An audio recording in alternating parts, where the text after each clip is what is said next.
The financial cost of fentanyl to the U.S. in 2023 under Biden was almost $3 trillion, $2.7 trillion to be exact. That's from an in-depth study released last week, adding together just the money part of the epidemic. It factors in loss of productivity from those addicted, the massive hit the healthcare system takes, the associated cost of medical insurance, and what's called the statistical value of each person who dies, meaning what their economic input to the overall economy would have been without fentanyl. It also includes other costs such as law enforcement, court proceedings, incarceration, and so forth. Add it all up, and the staggering financial sum in just 2023 of the 75,000 fentanyl deaths and the more than 5 million addicts, almost 6 million, is $2.7 trillion. And of course, that's just the money. The cost in human misery is beyond calculation. The spiritual carnage can't be measured. When a similar report was released back in 2019, it showed the death count at roughly 30,000 for that year and the addict count at roughly 2 million, meaning under the Biden years, with near zero border enforcement, fentanyl grew from an extremely urgent national concern to a full-blown emergency crisis. When Trump signed the executive order when he first got in there to shut down the border and then started talking about tariffs, all of that was aimed directly at the fentanyl crisis. That's why the only countries he spoke about hitting with tariffs were China, where 90% of all this is manufactured, and then Canada and Mexico, where almost all of the drugs flow into the U.S. from. The deep state friendly economists, well, they jumped all over the tariffs, condemning them, saying, they're going to hurt the U.S. economy by hundreds of billions of dollars. Allowing fentanyl to continue to flow across the border, or borders, however, costs the economy nearly $3 trillion. And again, that's just financial costs, just financial. Add that the $3 trillion, that's just for 1 year. Add to the crisis at the border, hundreds of thousands of children sex trafficked, many likely murdered eventually, having no way to be traced. They're smuggled in. Nobody knows who they are. And with details now coming to light in the ongoing DOJ review of the nation's corpulent and corrupt spending, dozens of NGOs have cozied up to all of this evil in the name of charity.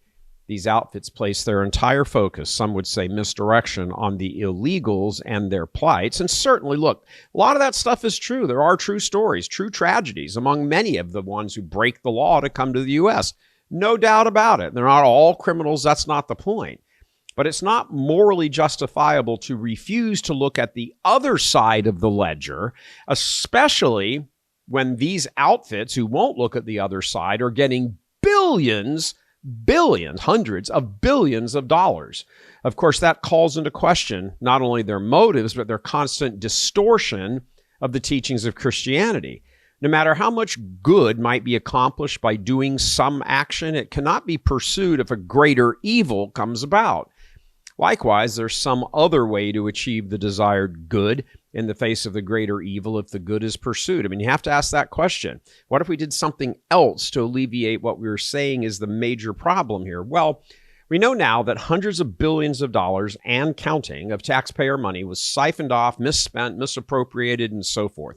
What if instead of spending hundreds of billions of dollars to bring in, feed, house, clothe, and provide medical care for millions and millions of illegal aliens, that money was used instead to help build up their own nation's economies so the need to come into the U.S. illegally could be mitigated, probably tremendously.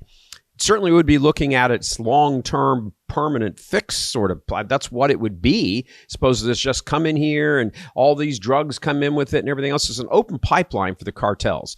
It also would drastically curtail the flow of both children about to be sexually abused by the hundreds of thousands, as well as death-dealing drugs manufactured by a godless communist nation with the express purpose of destroying the social fabric of America. These NGOs, non-government organizations, including the fattest pig at the government handout trough, the U.S. bishops, they had one motive in mind, and they covered it up with the veneer of love your neighbor. costing the U.S. economy $3 trillion a year, nearly 6 million resulting addicts, 75,000 deaths from just fentanyl, hundreds of thousands of sexually abused children smuggled across the border, the massive emotional pain inflicted on the families of those who die or become addicted. Sorry, bishops, do the math. No way does that add up. Not a shot in hell. So the question is, were the bishops just being ignorant, sort of blinded by their goodwill, just not considering everything, all the ramifications and devastating consequences involved here? Or did they willfully overlook them because the money and the profits, well, it's just a hell of a lot of money. It's just too tempting. Those are questions they likely will have to answer at their individual judgments before Christ, because religious leaders have a duty to look beyond just what's in front of their face, just like the responsibility they had when they ignored their duty to thousands of sexually molested altar boys for decades and then covered it all up. Given the track record, you do the math, bishops, and you can start with not the $3 trillion, but the 75,000 dead in just 1 year and almost 6 million addicts. Coming to you from Houston, Texas, I'm Gary Michael Voris. God love you.